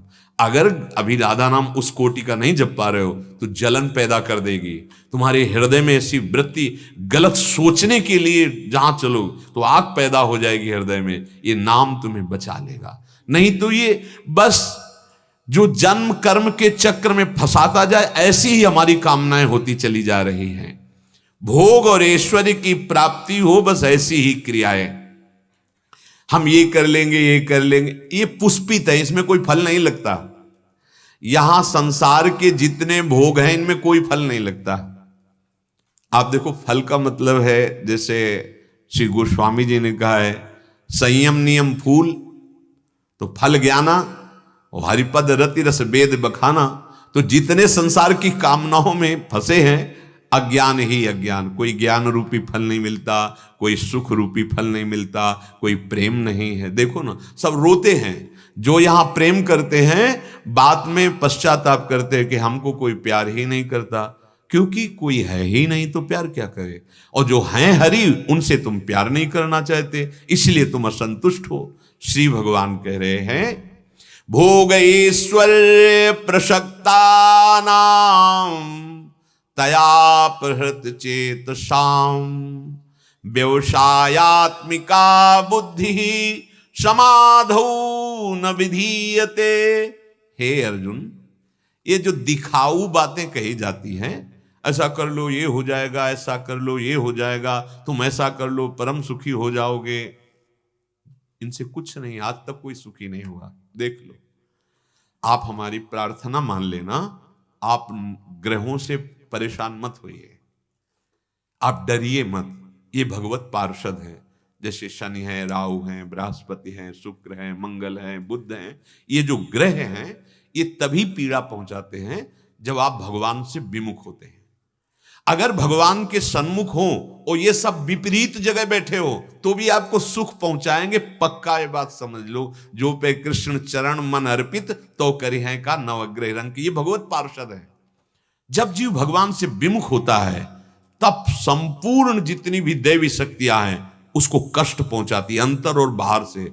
और जब भगवान के सन्मुख होता है तो सब अनुकूल हो जाते हैं। जा पर कृपा राम की हुई, ता पर कृपा करे सब कोई। सब ग्रह नक्षत्र ऋषि मुनि देवता सब अनुकूल हो जाते हैं। अगर आप भगवत भजन नहीं करेंगे, भगवत आश्रित नहीं रहेंगे, तो ये सब बाहरी से कुछ नहीं होने वाला।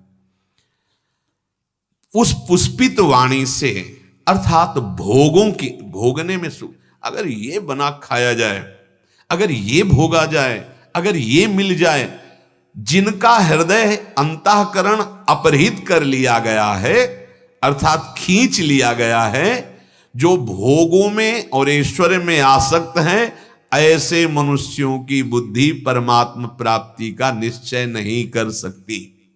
नहीं होता। कहाँ भगवान है, कौन भगवान है? हाँ, नहीं। तो तू कहाँ है, जान पाया क्या? बोले भगवान दिखाई नहीं देते, हम कैसे भगवान को भजते? तूने अपने को देखा है? बोले हाँ मैं हूं। नहीं, ये तो तेरा शरीर है। तूने देखा है, फिर भी तू अपने को प्यार करता है? नहीं देखा है, फिर भी प्यार करता है। ऐसे ही तू अंश है जिनका, वो हैं पर दिखाई नहीं दे रहे। तो गुरुजनों की बात मान लो, पुकारो राधा राधा राधा, उनका नाम जप करो, आश्रय ले लो, वो दिखाई देने लगेंगे, वो अनुभव में आ जाएंगे। उनके सिवा कोई है ही नहीं, ऐसा तुम्हें अनुभव में आ जाएगा। श्री भगवान कह रहे हैं, शब्द स्पर्श रूप रस और गंध, ये 5 विषय से पूरी सृष्टि भरी हुई है। शरीर का आराम, शरीर का मान सम्मान, और मेरे शरीर का नाम जो है वो नाम हो जाए, इसे कहते हैं भोग। और विविध भोग पदार्थ, रुपया पैसा सोना चांदी मकान जमीन, इसे कहते हैं ऐश्वर्य। इन भोग और ऐश्वर्य में जिनकी आसक्ति है, खिंचाव है, उनकी भगवान में महत्व बुद्धि नहीं होती। भगवान नाम में, जैसे लोग कहते हैं हमारा मन नहीं लगता नाम जपने में, कोई बात नहीं।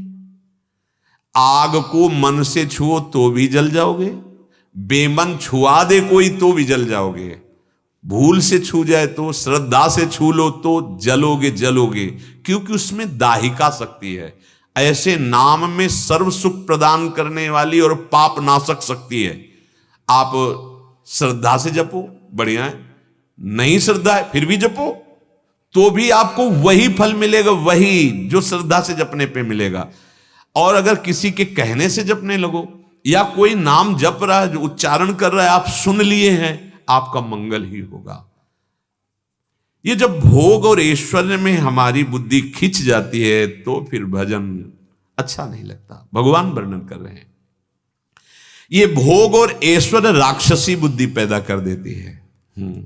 आशु कहते हैं प्राणों को, जो केवल अपने प्राणों को सुखी बनाने की सोचता है वो आसुरी भाव को प्राप्त होता है, मतलब राक्षसी भाव आ जाता है। देखो ना, वो जीव तड़प रहा है, उसको काट देते हैं, उसको भूंज रहे हैं, काहे के लिए? अपने प्राणों का पोषण करने के लिए। तो कौन है? बोले असु का पोषण करने वाले असुर हैं ये, आसुरी भाव को प्राप्त, राक्षसी। ए मानव देह मिला है, राक्षस नहीं हो। देखो, राक्षस किसे कहते हैं? जो आसु, आसु माने प्राण, जो केवल अपने प्राण पोषण के लिए दूसरों को कष्ट देते, उन्हें अब उनको पता नहीं, धन के लिए वो ऐसे जंजीर खींचते, जैसे देखो वो गिरे मर जाए, चाहे कोई भी अंग भंग हो जाए। इतनी निर्दयता कैसे आ गई? बोले वो राक्षस है, मनुष्य नहीं है, उसके स्वभाव में राक्षस बैठ गया, राक्षसी भाव बैठ गया है। तो जो केवल अपने प्राण पोषण में लगे हुए हैं, ऐसे आसुरी भाव वालों के हृदय में बस भोग भोगने की इच्छा रहती है, कोई भगवत प्राप्ति, कोई भजन, कोई सच्चिदानंद मार्ग नहीं। असली ध्येय जो मनुष्य का है, भजन, भगवत प्राप्ति, वो नहीं, उनके हृदय में नहीं है। जिससे गोस्वामी जी ने कहा, पापवंत कर सहज स्वभाव, भजन मूर्ति भावन काऊ, जो पे दुष्ट हृदय सोई होई, मोरे सन्मुख आओ की सोई। ये जो हम भोग भोग चुके हैं, ये हमारे अंदर बैठ गया संस्कार, जिसको कहते हैं तृष्णा। अब वो याद आती है, ऐसे मन पे फेंकता है सामने, ऐसे से बड़ा सुख मिलेगा। अब वो तृष्णा सापिनी की तरह लहर ले रही। अब वो जो भगवत मार्ग में चलना चाहता है उसको भी, और जो संसार में उसको तृष्णा बख्शती किसी को रहे, भगवत मार्ग वाला सहता है नहीं, राधा राधा राधा, वो सह नहीं पाता, क्योंकि भजन नहीं है। तो वो जैसे एक होती है भोगे हुए भोग को पुनः भोगने की इच्छा, तृष्णा। दूसरा, सुने हुए भोग की, जो हम सुन रहे हैं भोगों की चर्चा, उसके भोगने की इच्छा, कामना। ये कामना, वासना, तृष्णा ऐसे मलिन कर देती है हृदय को कि भजन की बात ही नहीं सुहाती। अगर कोई लिवा भी लाए कि चलो बढ़िया सत्संग हो रहा है, बैठ के सुनते हैं नाम कीर्तन, तो उसके हृदय में जलन होने लगेगी। जहां आएगा बैठेगा, या सो जाएगा या दोष दर्शन करेगा। हाँ, कौन सी बात है जिससे हमारे अंदर निंदा करने का भाव पुष्ट हो जाए? कौन सी बात मिलेगी? वो कुछ ना कुछ पकड़ेगा। क्या? सत्संग नहीं, निंदा करने का। बाहर निकल कर गए, क्या वहां देखा तुमने, वहां ऐसा ऐसा ऐसा। वो सत वस्तु को नहीं पकड़ सकता, क्योंकि हृदय उसका मलिन है। तयापहृत चेतसाम, चित्त का अपहरण कर लिया है भोगेश्वर ने, पाप की मलिनता हृदय में है। बड़े भाग्यशाली हैं जिनको सत्संग सुहाने लगा है, अच्छा लगने लगा है। और उनको क्या कहना जिनका नशा बन गया है कि सत्संग के बिना तो हमारी दिनचर्या ही नहीं है। संसारिक विद्याओं, कलाओं में ऐसा अहम जागृत हो जाता है, और ये अभिमान जन्य सुख का भोग होता है, तो परमात्मा प्राप्ति की बात ही उसके हृदय में नहीं आती। वो माया भी बड़ी बलवती है, ये कितने दिन टिकेगा, शरीर भी जाएगा। भगवान का भजन होता है भगवत धाम जाने के लिए, भगवत प्राप्ति के लिए। परम दयालु भगवान ने कृपा करके ये मनुष्य शरीर दिया है। इसमें एक बहुत विलक्षण शक्ति है जिसका नाम है विवेक। ये विवेक अगर जागृत हो जाए तो सुख दुख, मान अपमान, लाभ हानि, जन्म मृत्यु इससे ऊंचा उठा दे। अर्थात तुम्हें न सुख दुख छू सकता है, न मान अपमान, न निंदा स्तुति, न लाभ हानि, न जन्म मृत्यु। ये आप में बुद्धि तो बहुत है, विवेक नहीं है। और ये विवेक बाजार में नहीं मिलता। बिनु सत्संग विवेक न हो, एक ही उपाय है, संत संग। भगवत प्रेमी, भगवत तत्व का बोध प्राप्त किए हुए महात्माओं का संग, इससे शुद्ध विवेक जागृत होता है। होए विवेक मोह ब्रह्म भागा, फिर घर में रहते हुए भी महात्मा हो जाओगे अगर विवेक जागृत हो जाए। विवेक जागृत हो जाए तो सुख दुख में समान भाव आ जाता है। उसकी इतनी ऊंची स्थिति आ जाती है कि वो सबकी सेवा करता है पर किसी से ममता नहीं रखता। भगवान ऐसे पुरुष को स्वयं अपनी तरफ से दर्शन देते हैं। कितने ऐसे गृहस्थ में हुए जिनको स्वयं भगवान ने दर्शन दिए। क्यों? अपने कर्तव्य पे लगे हुए हैं, कर्तव्य का उन्होंने त्याग नहीं किया और नाम जप कर रहे हैं। तो वो अपनी ऐसी ऊंची स्थिति बना ली कि भगवान उनकी सेवा देख करके रीझ गए, उनकी निष्ठा देखकर रीझ गए, स्वयं दर्शन दिए। ये गृहस्थ धर्म बहुत बड़ा धर्म है। इसे ऐसा मत मानना कि हम गृहस्थ में हैं तो हम ये सब बातें भागवतिक कैसे धारण कर सके। नहीं नहीं, बिल्कुल नहीं। बड़े बड़े परमहंसों का अवतार गृहस्थों में ही होता है। बड़े बड़े साधु महात्मा गृहस्थों के यहाँ पैदा होते हैं। बड़े बड़े संतों को भिक्षा गृहस्थों से ही मिलती है। बड़े बड़े संतों के शरीर में जो वस्त्र आदि हैं ये गृहस्थों से ही आते हैं। गृहस्थ धर्म महान धर्म है। और ऐसे आप सेवा करते हुए और नाम जप कर रहे हैं और धर्म से चल रहे हैं, आपको निश्चित भगवत प्राप्ति होगी। मनुष्य शरीर की सार्थकता है विवेक जागृत हो जाए। विवेक जब जागृत होगा तो नाशवान भोगों के बीच में रहकर, परिवार के बीच में रहकर तुम आसक्त नहीं होगे। तुम में पशु बुद्धि नहीं आएगी, तुम में राक्षसी बुद्धि नहीं आएगी।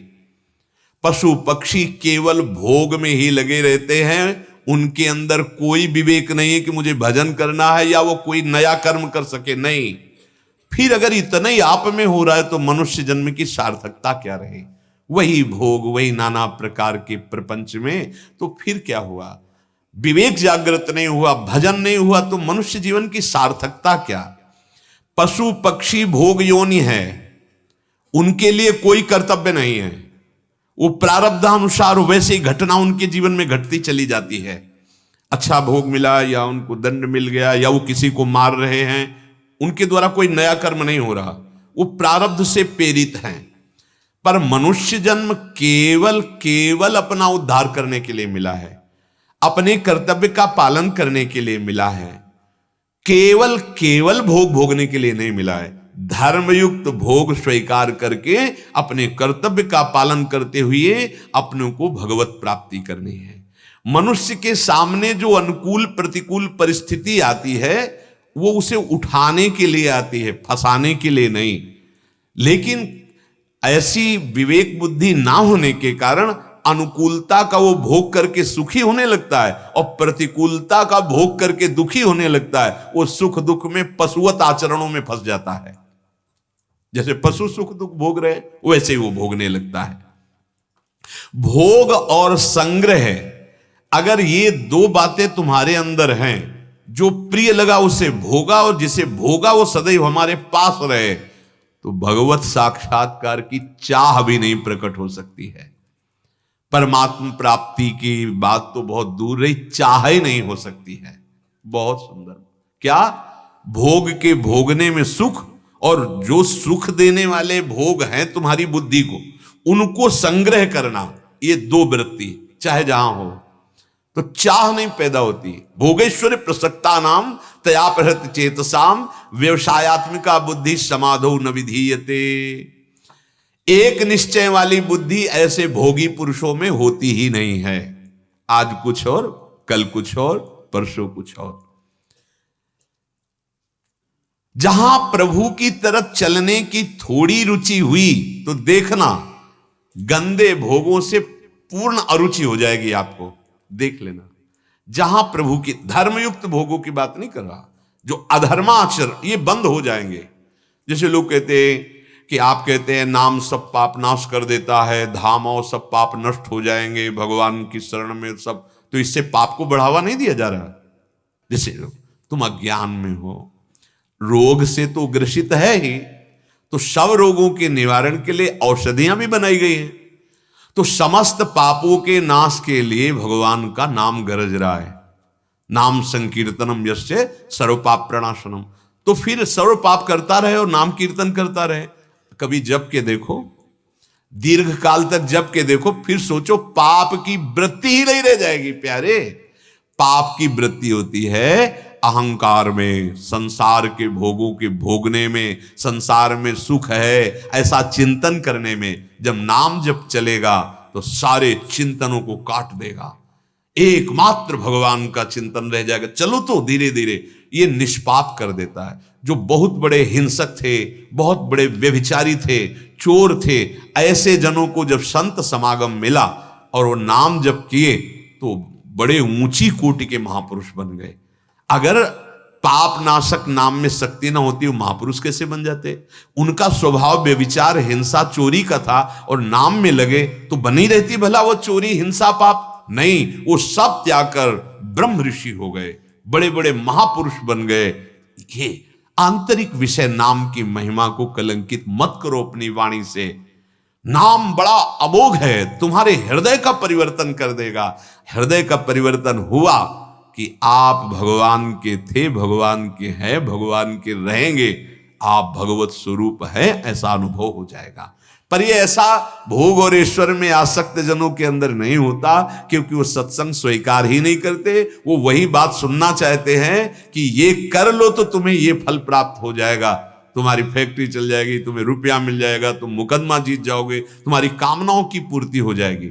और आपसे सच्ची कहते हैं, बिना मांगे आपकी सब बात बन जाएगी। एक कामना पूर्ति की नहीं, वो पूरी जिम्मेवारी आपकी ले लेते हैं। योगक्षेमम भाव में हम क्यों नहीं समझ रहे हो? अनन्यश्चिंत्यन्तो माम ये जनाः परिपासते तेषां नित्याभियुक्तानाम योगक्षेम। एक एक की पूर्ति कहां तक करते रहोगे? पूरा ठेका ठाकुर जी ले रहे। श्री कृष्णचंद्र जी कह रहे तुम केवल मेरा चिंतन करते हुए अपने कर्तव्य का पालन करो, मैं योगक्षेम का वाहन करूंगा। जो प्राप्त कराना है वो मैं प्राप्त कराऊंगा और जो रक्षा करनी हो मैं करूंगा। कितनी बढ़िया बात है।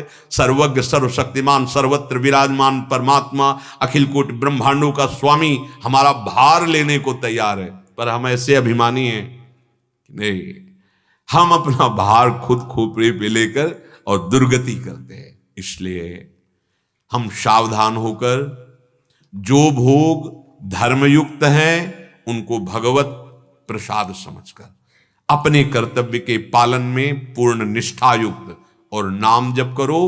दुख सुख की परवाह न करो, लाभ हानि की परवाह न करो, तो तुम्हें अखंड सुख मिल जाएगा, तुम्हें अनंत सुख मिल जाएगा जहां दुख की निशानी नहीं है। इसलिए सावधान रहिए। तुम्हें ऐसे लोग मिलेंगे जो परमार्थ से हटाएंगे, तुम्हारा मन भी तुम्हें परमार्थ से हटाने की कोशिश करेगा। लेकिन अगर शास्त्र वाक्यों का मनन करवाओगे तो मन की मलिनता नष्ट हो जाएगी, फिर ये तुम्हें परास्त नहीं कर पाएगा। हम मन की वृत्तियों का तो मनन करते हैं, लेकिन शास्त्र वाक्यों का, गुरुजनों के वाक्यों का मनन नहीं करते हैं, इसीलिए हमारा पतन हो जाता है। बहुत सावधान। जो सत्संग सुनो उसे कई बार सुनो। और एक सबके अच्छे उपासकों के डायरी होती है, पूरे सत्संग में क्या क्या आपने पकड़ा वो आपको फटाफट नोट कर लेना चाहिए शीघ्रतापूर्वक। पूरे सत्संग की, मानो हमने 4 बात पकड़ी, अब इस 4 बात को हम 50 बार मनन करें। सत्संग में ये बोला गया, सत्संग में ये बोला गया। पूरा सत्संग तो लिख नहीं सकते, आजकल तो बड़ी सुविधा है कि आप इसे सुन सकते हैं कई बार।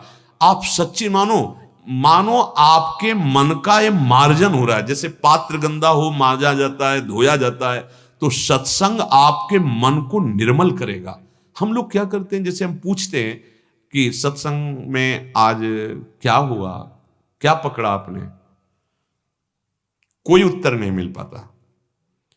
तब हमें लगता है आप सत्संग सुने क्या?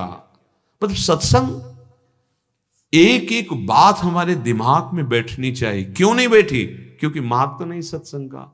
अरे तो रोज होता है, पकड़ ही नहीं पा रहे आप शब्द, तभी आपकी धरा नहीं उठ रही। नहीं, सच्ची कहते हैं ये साधना से नहीं धरा बनती, ये विचार से धरा बनती है। जीवन मुक्तता विचार से आती है। आपके इतने महान विचार होने लगे, आप पहुंच रहे हैं ऊंचाई पर, आपकी क्रियाएं भागवती खुरी, विचार गंदे तो कोई भूमिका नहीं आ रही। अंदर की बात तुम्हें बता रहा हूं, अंदर की भूमिका विचार से बनती है। तुम्हारे विचार जितने पवित्र महान होते गए उतने ही तुम ऊंचे उठ गए। क्रियाएं पवित्र कर रहे हो पर विचार तुम्हारे अशुद्ध हैं तो भूमिका कोई नहीं बनेगी। और विचार सत्संग से बनता है। इसी सत्संग का, शास्त्र के वाक्यों का, महावाक्यार्थस्य विचार्यताम, बार बार इनका चिंतन कर रहे हैं तो मानो बुद्धि को धो रहे हैं, मन को धो रहे हैं, चित्त को धो रहे, अहंकार को धो रहे, पूरा अंतःकरण निर्मल होकर भगवत स्वरूप। और जब साफ हो जाएंगे ना, तो श्री कृष्ण ही मन है, श्री कृष्ण ही बुद्धि, श्री कृष्ण ही आम है, श्री कृष्ण ही चित्त है। अब अंतःकरण भगवत स्वरूप हो गया और आप जीवन मुक्त हो गए। विचार पूर्वक एक एक क्षण सार्थक कीजिए, नाम जपते हुए। कोई हमसे गलती ना हो जाए, अगर गलती हो जाए तो प्रभु के सामने, जो घर में ठाकुर जी विराजमान है, उन्हीं से कहो, किसी से मत कहो। उनके सामने जाके प्रभु गलती हो, आप देखना तुरंत आपको शीतलता मिलेगी। प्रभु गलती, आगे से हम सावधान रहेंगे। आपके बल से प्रभु ऐसा बना दो कि आपके प्रतिकूल कोई गलती ही ना हो जाए। शेष चर्चा आगे। श्री राधा वल्लभ लाल की।